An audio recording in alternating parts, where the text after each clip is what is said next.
명절을 맞이한 우리 온누리교회 모든 성도님들의 가정 가운데 가득할 수 있도록 인도하여 주옵소서.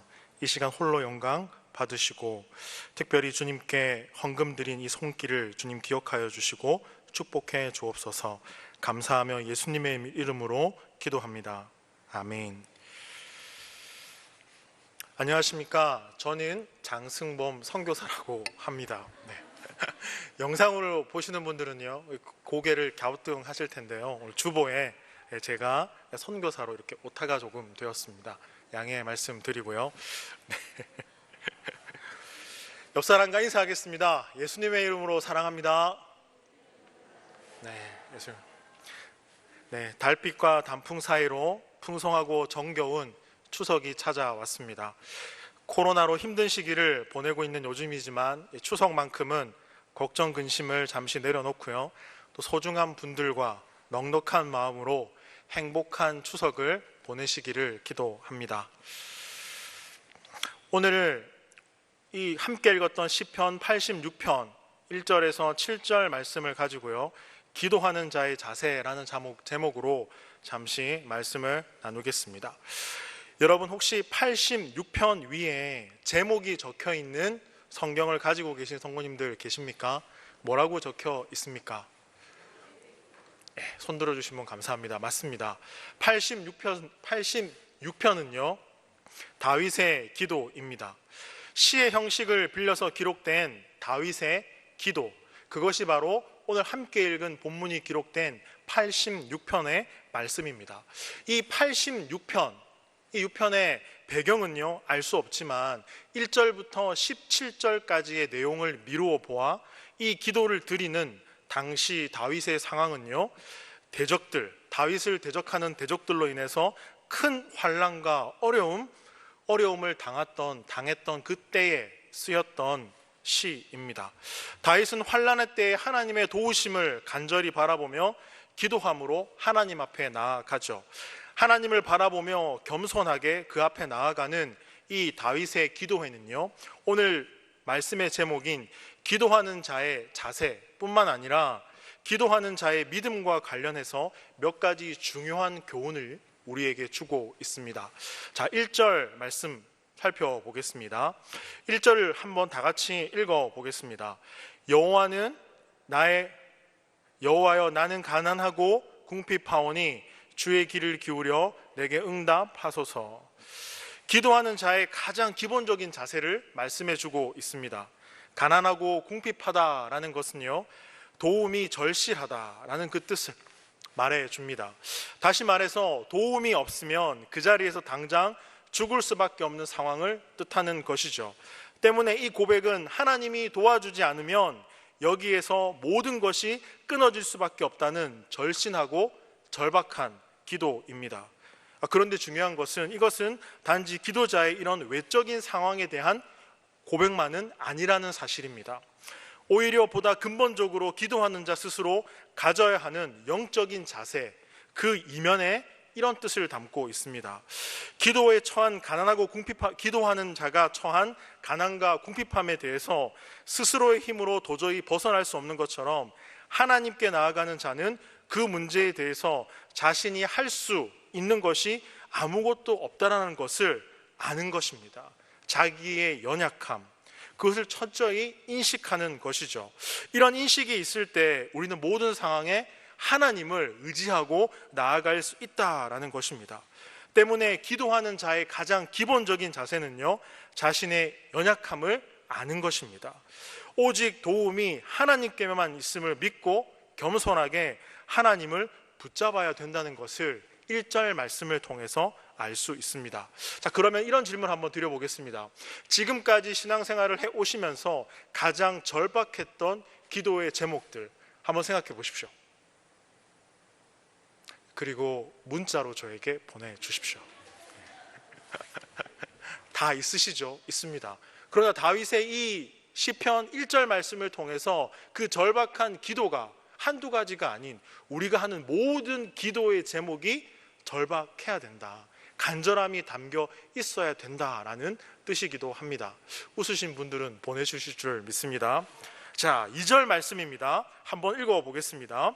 나는 경건하오니 내 영혼을 내 주 하나님이여 주를 의지하는 종을 구원하소서.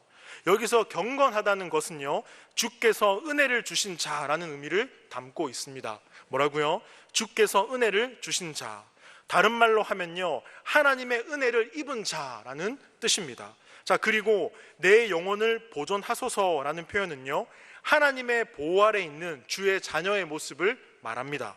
그래서 2절의 모습을 그림으로 한번 연상해 보면요, 기도하는 자와 그를 감싸고 계시는 하나님의 손을 상상하면 됩니다. 기도하는 그 인생을 이렇게 감싸주시는 하나님의 그 모습이요.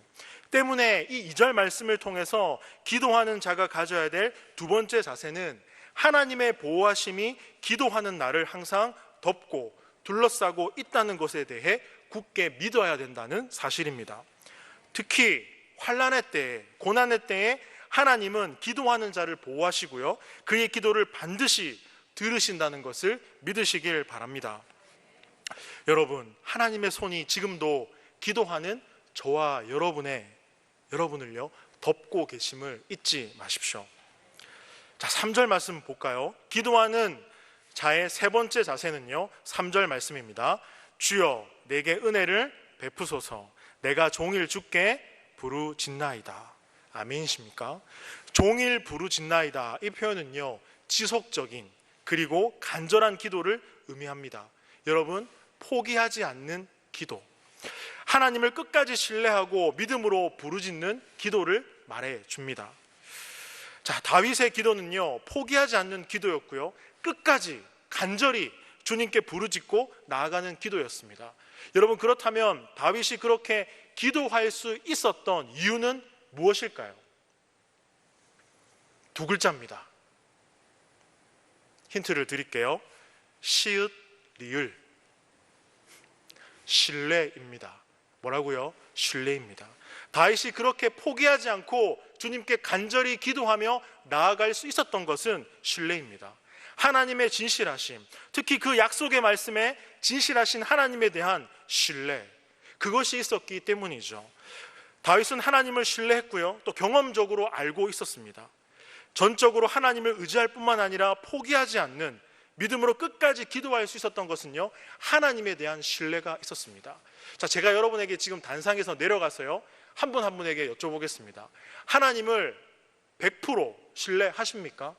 근데 우리는 때로 100% 신뢰한다고 하지만요, 때로는 90%, 때로는 50%, 때로는 40%, 때로는 1%, 때로는 0%. 이것을 한마디로 말하면요, 그때그때 달라요. 이것이 우리의 신앙이 아닐까요? 이런 것을 경험하지 않습니까? 경험하죠. 교육자로 살아가는 저 역시 경험합니다. 그러나 다윗은요, 전적으로 하나님을 신뢰합니다. 여러분, 기도하는 자가 결코 놓치지 말아야 할 자세가요, 포기하지 않고 지속적으로 붙잡는 기도입니다. 그런데요, 빨리 포기하면 포기할수록 좋은 것이 있습니다. 그것은요, 개인적인 목적을 위해 드리는 기도입니다. 그것은요, 빨리 포기하면 포기할수록 자유로워집니다. 매이지 않습니다. 주님을 원망하지 않죠. 어떻게 주님 그럴 수 있어요? 라는 그 말이 나오지 않죠. 그러나 우리가 꾸준하게 포기하지 않고 해야 될 기도는요, 영혼 구원, 질병에 대한 회복, 교회의 부흥과 관련된 기도는 끝까지 해야 되겠죠. 특별히 가족에 대한 구원은 어떻습니까? 간절히 주님 앞에 나가야 되겠죠. 저는 가족 구원을 위해 12년 만에 응답을 받게 되었습니다. 12년 동안 기도했던 그 기도의 제목이 응답되는 그 순간 얼마나 감사가 나왔겠습니까? 은혜가 나왔겠습니까? 주님은 역시 살아계셔. 그래도 여전히 내 삶 가운데는 한 번씩 의심할 때가 있습니다. 주님은 정말 들어주시나? 이런 삶을 우리는 살아가는 거죠. 그러나 여러분, 쉽게 포기하면 안 되는 것입니다.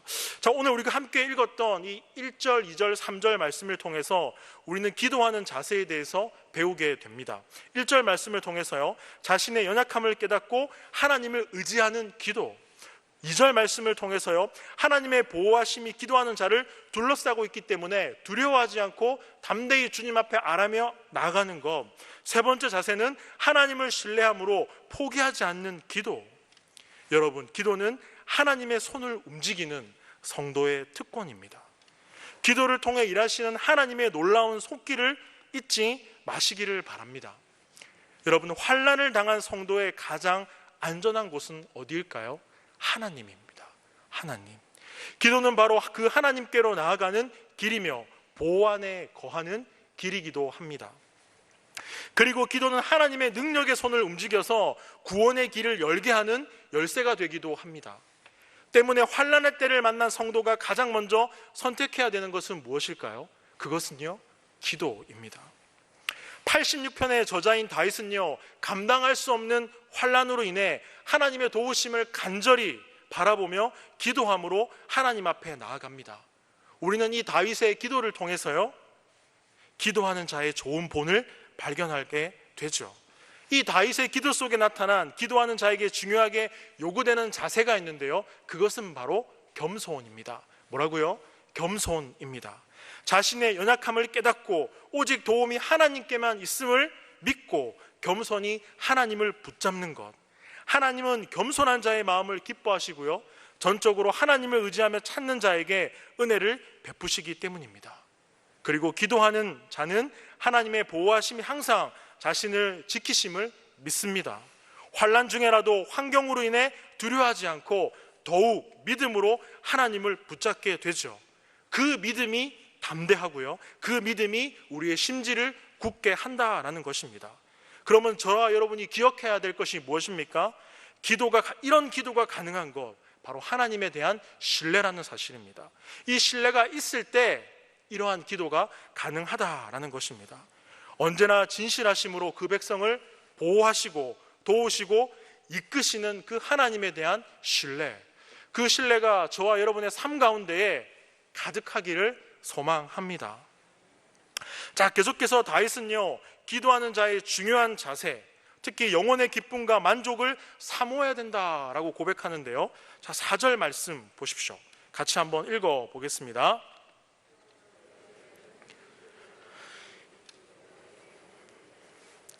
영혼을 기쁘게 하소서라는 이 고백은요, 현재의 환난에서 구원을 갈망하는 고백입니다. 현재의 환난에서의 구원은요, 두 가지 형태로 찾아옵니다.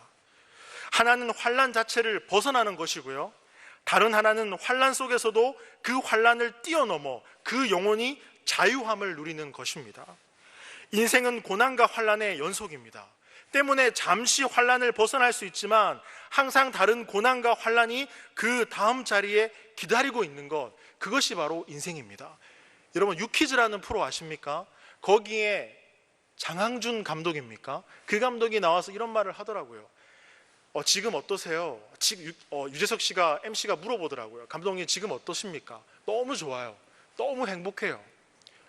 그런데 불행은, 고난은 예측할 수 없을 때 찾아오더라고요 하면서요, 가장 기쁘고 웃고 행복할 때 내 등에서 비수를 꼽는 것, 그것이 불행이고 고난이더라, 이런 얘기 하더라고요. 정말 그런 것 같습니다. 여러분, 고난은 언제 찾아올 줄 모릅니다. 그러나 그 고난을 대비하고 맞이하는 우리 성도는요, 그 자세가 분명히 다르죠. 환경은 변하지 않지만 그 환경을 대하는 우리 성도의 자세는 다르다라는 것입니다. 여러분, 그 고난 가운데서 자유함을 누릴 자신이 있으십니까? 여호와는 나의 목자시니 부족함이 없습니다. 나를 쉴만한 물가로 인도하십니다라는 그 쉼과 자유함을 누릴 준비가 되셨나요? 때문에 진정한 구원은 환난 자체를 벗어나는 것보다는 그 환난의 환경 속에서도 그 영혼이 자유함을 누릴 수 있는 것, 그것이 진정한 의미에서의 구원이다라는 것입니다. 다윗이 영혼의 기쁨을 구한 것은 바로 이와 같은 맥락에서입니다. 때문에 기도할 때 이 땅에서 누리는 기쁨과 만족보다 영혼의 만족과 기쁨의 가치를 두고 영혼의 유익을 위하여 기도하는 것이 중요하다라고 다윗은 우리에게 말해주고 있습니다. 그리고 기도하는 자가 결코 잊지 말아야 될 것은요, 하나님의 백성, 그 자녀에 대해서 자비와 인자하심이 한없이 하나님은 크시다는 그 사실을 우리는요 잘 알고 있어야 됩니다. 자, 5절 말씀 다 같이 한번 읽어보겠습니다. 주는 선하사 사죄하기를 즐거워하시며 주께 부르짖는 자에게 인자함이 후하심이니이다. 여러분, 선하심과 사죄하기를 즐거워하심, 인자하심, 이 표현은요 죄인에 대한 하나님의 긍휼하심을 나타내는 표현입니다. 사죄하기를 즐거워한다는 것은요 인자하심이 후하다는 것과 같은 의미로 사용되고 있습니다. 하나님은 죄인을 벌하시는 것보다 죄인을 용서하시는 것을 더 기뻐한다는 뜻입니다. 오히려 죄인을 심판하는 것을 즐거워하지 않으시는 분이 하나님이다라는 사실입니다.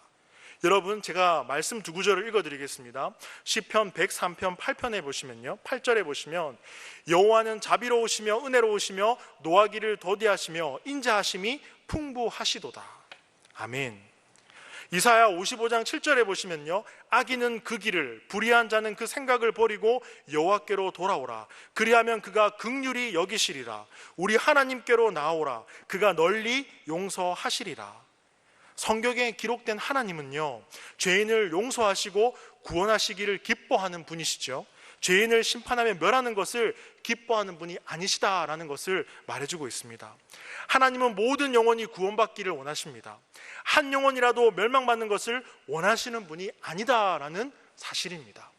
여러분, 그런데요 이 믿음은 죄 가운데 있는 성도가 하나님 앞에 나아갈 수 있는 담대함을 가지게 하죠. 많은 경우 죄 가운데 있을 때 하나님의 얼굴을 피하려고 합니다. 제가 두 번째 질문을 드리겠습니다. 이번 한 주를 보내시면서 하나님 편에서 죄라고 여겨지는 그런 죄들을 혹시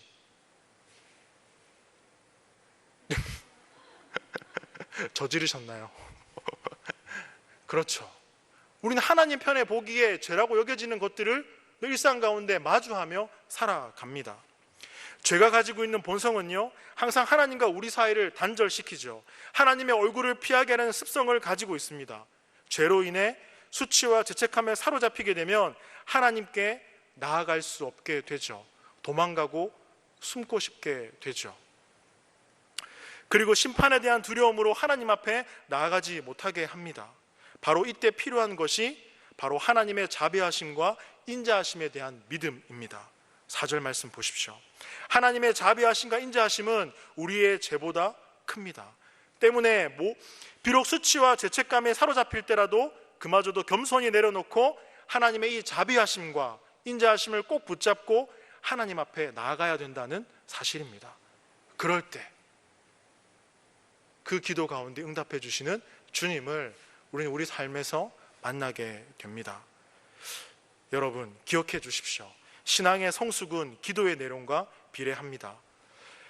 성숙한 신앙은 육신을 위한 기도보다는 영혼의 유익을 위한 기도를 즐거워합니다. 바라기는 우리의 기도가 영혼의 만족과 유익을 더욱 사모하는 기도이기를 소망합니다. 하나님은 죄인을 사랑하시고요 용서하시기를 기뻐하시는 하나님임을 잊지 마십시오. 혹 죄 가운데 있더라도 하나님의 자비하심과 인자하심을 의지하면서 회개함으로 그 회복의 은혜 가운데 나갈 수 있는 그런 삶을 살아가는 저와 여러분의 삶이 되기를 소망해 봅니다. 여러분, 환난 중에 있는 성도가 고난 중에 넘어지지 않고 승리할 수 있도록 이끌어주는 중요한 방편이요 그것은요 바로 기도입니다. 하나님은 기도를 통해 환난을 감당할 수 있는 힘과 능력을 우리에게 주시죠.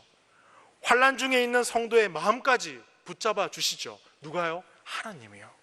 때문에 환난 중에 있는 성도는 기도를 통해 주시는 하나님의 놀라운 이 능력의 방편들을 붙잡고 그 믿음 위에서 기도함으로 나아가야 될 줄 믿습니다. 자, 오늘요 6절 7절 말씀을 보십시오. 6절 7절 말씀은 감당하기 힘든 환난의 그 어려움 가운데 우리가 놓여 있을 때 그 마음이 넘어지려고 할 때 우리의 마음을 다시 붙잡아주는 말씀이기도 합니다. 자, 6절 7절 말씀을 한 목소리로 읽어 보겠습니다. 여호와여, 나의 기도에 귀를 기울이시고 소리를 들으소서. 나의 환난 날에 내가 주께 부르짖으니 주께서 내게 응답하시리이다. 아멘. 여러분 6절 말씀 보십시오. 여호와여 나의 기도에 귀를 기울이시고 내가 간구하는 소리를 들으소서. 바로 하나님께서 나의 기도에 늘 귀를 기울이시고 계심을 믿는 것이죠. 그것이 필요합니다. 여러분 믿으십니까? 근데 우리는 때로 하나님의 침묵에 대해 두려워할 때가 있습니다. 그러나 두려워하지 마십시오. 하나님의 침묵은 하나님의 사랑의 또 다른 표현입니다. 하나님의 그 침묵 속에는 우리를 연단시키시고 더욱 성숙한 믿음으로 이르게 하는 하나님의 의도, 그 마음이 포함되어져 있습니다. 더욱 분명한 것은 하나님께서 우리의 기도에 침묵하실지라도 하나님의 그 눈과 그 귀는 항상 주의 사랑하는 성도를 향하고 있다는 사실입니다. 기억하십시오. 우리 하나님은 그 기도와 그 믿음에 반드시 응답하는 분이시라는 사실입니다. 7절 말씀입니다. 나의 환난 날에 내가 주께 부르짖으리니 주께서 내게 응답하시리이다. 같이 한번 읽어보겠습니다. 나의 환난 날에 내가 주께 부르짖으리니 주께서 내게 응답하시리이다. 기도 응답에 대한 이 확신, 이것이 기도하는 자가 가져야 되는 가장 중요하고 가장 큰 능력이 되는 믿음이고요, 환난 중에 있는 성도가 붙잡아야 될 가장 중요한 기도의 자세입니다. 기도 응답에 대한 확신. 이사야 58장 9절에서요 내가 부를 때에는 나 여호와가 응답하겠고 내가 부르짖을 때에는 내가 여기 있다 하리라. 이사야 65장 24절에서는요 그들이 부르기 전에 내가 응답하겠고 그들이 말을 마치기 전에 내가 들을 것이며. 하나님은 하나님을 간절히 찾고 부르짖는 자에게 반드시 응답해 주신다는, 응답하시는 하나님임을 잊지 마시기를 바랍니다. 여러분 기억하십시오. 환난은 더 큰 믿음으로 우리를 나아가게 합니다. 그리고 하나님 나라의 소망을 이루어가는 하나님의 은혜의 방편임을 우리는 발견하게 됩니다. 그럼에도 환난은요 양날의 칼처럼 성도에게 은혜와 고통을 줍니다. 이 환난을 능히 감당케 하는 것은요 기도입니다. 기도는 전적으로 하나님을 신뢰하고 의지하고 그 보호 속으로 들어가는 것입니다. 여러분이 두 손을 모으고 하나님과 마음을 나누는 그 기도의 자리에 있을 때 하나님이 우리의 인생을 두 손으로 감싸 주실 것입니다. 그리고 우리를 인도해 주실 것입니다. 그 은혜를 경험해 갈 때 우리는 환난을 이기게 되고요 더 깊은 영적인 성숙의 자리로 가게 된다는 것입니다. 하나님을 더 신뢰하게 되겠죠. 100%, 200%. 바라기는 이 믿음의 기도를 통해 하나님을 가까이 하고 그리고 기도 응답에 대한 경험함으로 환난 중에서도 더 큰 소망의 자리로 나아가는 저와 여러분의 삶이 되기를 소망합니다. 이 말씀 기억하시면서요 우리 기도하겠습니다. 하나님 감사합니다. 다윗의 기도를 보게 되어집니다. 기도하는 자의 자세가 어떠한지 보게 되어집니다. 포기하지 아니하고 주님을 바라보며 주님의 보호하심, 주님의 그 품 안으로 들어가는 그 기도, 주님을 신뢰하며 나아가는 기도, 주님만을 구하고 나아가는 기도, 주님께 꼭 붙어있는 기도, 그러한 기도로 주님과 마음을 나누며 오늘을 그리고 앞으로의 믿음의 이 길을 걸어가는 우리 온누리교회 성도님들 될 수 있도록 인도하여 주옵소서. 감사하며 예수님의 이름으로 기도합니다. 이 말씀 기억하시면서 다 같이 찬송하시겠습니다.